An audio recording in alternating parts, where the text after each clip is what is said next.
Hello students, good morning. आपका SKS ई classes में स्वागत है। और हमारा टॉपिक चल रहा है एसोसिएशन ऑफ एट्रीब्यूट्स, गुण साहचर्य।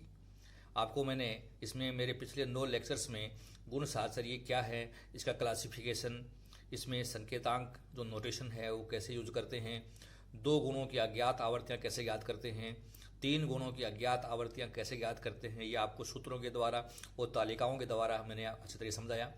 फिर हमने समंकों की संगति 2 गुणों के लिए आपको 4 शर्तें बताई थी, और ठीक इसी प्रकार से समंकों की संगति 3 गुणों के लिए मैंने आपको 10 शर्तें या प्रतिबंध एक्सप्लेन किए थे। ठीक इसी प्रकार से अगर हमारे गुण 4 हों या 5 हों तो हम उनकी समंकों की संगति कैसे ज्ञात करें, इसका सूत्र भी मैंने आपको मेरे पिछले लेक्चर्स में समझाया था। आज एक क्वेश्चन ऐसा ले रहे हैं जो 5 गुणों से संबंधित है, और हमें समंकों की संगति भी देखनी है और हमें फ्रीक्वेंसी का डिटर्मिनेशन भी करना है। और ये एक ऐसा क्वेश्चन है जो आपकी एमकॉम की एग्जामिनेशन में कई बार पूछा हुआ भी है, तो इस क्वेश्चन को अच्छी तरीके से आप समझने की कोशिश कीजिए। 5 गुणों पर आधारित हमारा ये क्वेश्चन है, जिसमें हम डिटर्मिनेशन ऑफ फ्रीक्वेंसी और संगति देखते हैं। क्वेश्चन इस प्रकार से है, एक घमासान युद्ध में कम से कम 90% सैनिकों की एक आंख जाती रही, 85% ने एक कान खोया, 70% की एक भुजा, 85% की एक टांग और 75% की नाक जाती रही। बताइए कम से कम कितने प्रतिशत सैनिकों के 5 अंग नष्ट हुए।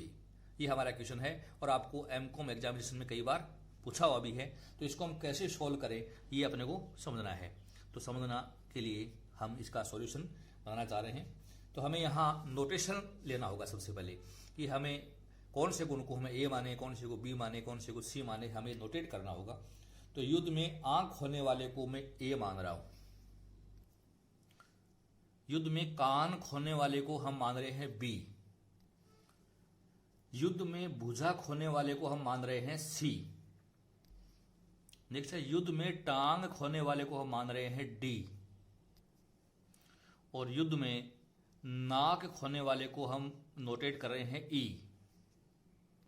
तो हमने ये संकेतांक प्रदान कर दिए, आंख खोने वाले को ए, कान खोने वाले को बी, भुजा खोने वाले को सी, टांग खोने वाले को डी और नाक खोने वाले को ई। ये संकेत हमने दे दिए। अब हमारी फ्रीक्वेंसी छांट लेते हैं।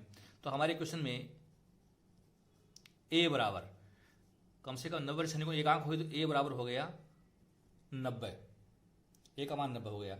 बी बराबर, बी है कान खोने वाले, तो ये हो गया 85, बी का मान होगा 85। सी बराबर, सी माना है हमने भुजा को, तो यह 70। डी बराबर, डी माना है हमने टांग को, यह 85। और ई बराबर, ई नाक को माना है, ये है 75। तो ये हमने नोटेट कर दिया इस तरीके से। और चूंकि हमारा क्वेश्चन परसेंटेज बेस है, तो एन बराबर हमारा रहेगा 100। परसेंटेज चूंकि 100 पर होती है, तो एन का मान है 100।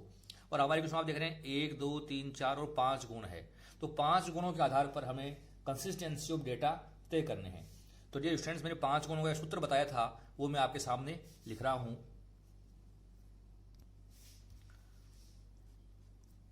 ए, बी, सी, डी और ई। नोट लेस देन, हमारा फॉर्मूला था not less than a plus b plus c plus d plus e. जितने गुण हमको जोड़ दीजिए, और माइनस 5 गुण है तो 5 में 1 घटाओ, 5 में 1 घटाओ तो 4 और 4 एन, ये माइनस कर दीजिए।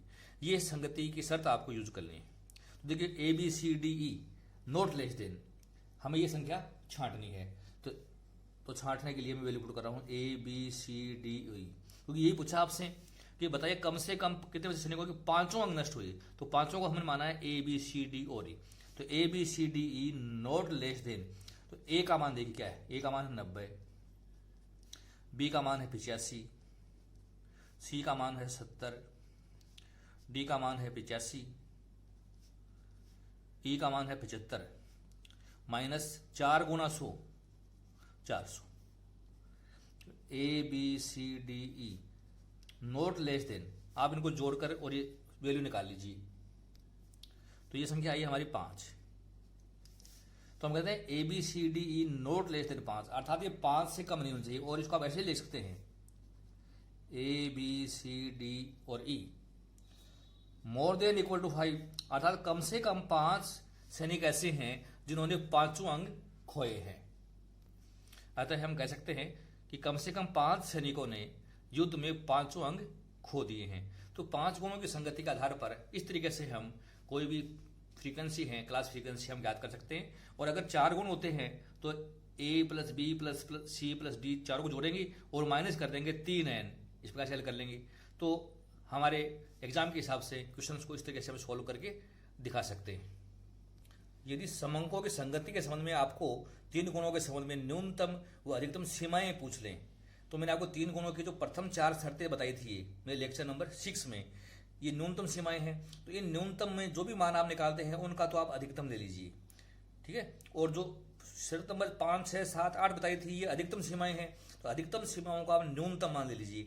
इस रेंज में हमारी जो वैल्यू है ABC की वह 100% होनी चाहिए, ये अपने को ध्यान रखना है। तो समंकों की संगति की 2 गुणों में ये 4 शर्तें हैं, और अगर आपके गुण 3 हैं तो ये 10 शर्तें हैं, जिसमें मैंने आपको लेक्चर नंबर 6 में बताई थी। और अगर आपके पास गुण 4 हैं तो ये कंडीशन देखनी है, और गुण 5 हैं तो ये कंडीशन आपको चेक करनी है। और हम आसानी से समंकों की संगति क्वेश्चन जो हैं सोल्व करके बता सकते हैं। तो डियर स्टूडेंट, ये था हमारा टॉपिक एसोसिएशन ऑफ एट्रीब्यूट्स का। एमकॉम के एग्जामिनेशन में इसका 20 नंबर का क्वेश्चन प्रतिवर्ष आता है, तो आपको अच्छे तरीके से ये क्वेश्चन तैयार करना है। आपको 2 गुणों के सवाल भी तैयार करने हैं, और 3 गुणों की अज्ञात आवर्तियाँ ज्ञात करनी आनी चाहिए। समंकों की संगति कैसे ज्ञात करते हैं ये भी आपको आना जरूरी है। और इसमें महत्वपूर्ण ये है कि 2 गुणों में 9 स्क्वायर टेबल आप बनाइए, और यूल का शास्त्रीय गुणांक आपको अच्छे तरीके से आना चाहिए। ये हमारा एक इम्पोर्टेंट टॉपिक जो था एडवांस बिजनेस स्टेट्स का, मैंने आपको पढ़ाया, और आप इसके 10 लेक्चर मैंने लिखे हैं आपके सामने और एक्सप्लेन किए हैं। इनको अच्छे तरीके से आप तैयार करके परीक्षा में अच्छे अंक प्राप्त करने की कोशिश कीजिए। आपको मेरा एसोसिएशन ऑफ एट्रीब्यूट्स टॉपिक के लेक्चर्स अगर आपको पसंद आए हैं, समझ में आए हैं, तो आप इनको लाइक कीजिए। और मेरा चैनल SKS ई क्लासेज के नाम से यदि अभी तक आपने सब्सक्राइब नहीं किया है तो चैनल को अवश्य सब्सक्राइब कीजिए, ताकि आपके पास प्रतिदिन मेरे वीडियो लेक्चर्स जो हैं वो प्राप्त होते रहें। आपने लेक्चर ध्यान से सुना, इसके लिए बहुत बहुत धन्यवाद। Thank you so much. इस चैप्टर के सभी महत्वपूर्ण सूत्र आपके सामने हैं। समस्त वर्गों की कुल संख्या 3 की पावर n, अंतस्थ वर्गों की संख्या निकालनी हो तो 2 की पावर n। मुख्य संगति प्रतिबंध आपको 2 गुणों के बता रखे हैं, AB not more than A, AB not more than B, AB not less than 0, AB not less than A plus B minus n। 3 गुणों की शर्तें आपको बता रखी हैं। और गुण शास्त्री कैसे निकालें, हमारी अवलोकन व प्रत्याशा रीति, अनुपात रीति और यूल का शास्त्रीय गुणांक। तो संक्षेप में सारे सूत्र मैंने एकीकृत करके आपको इस पेज पे दे दिए हैं। आप इसका स्क्रीनशॉट भी ले सकते हैं और अपने सूत्रों का रिवीजन भी आसानी से कर सकते हैं। Again thank you for watching the lecture.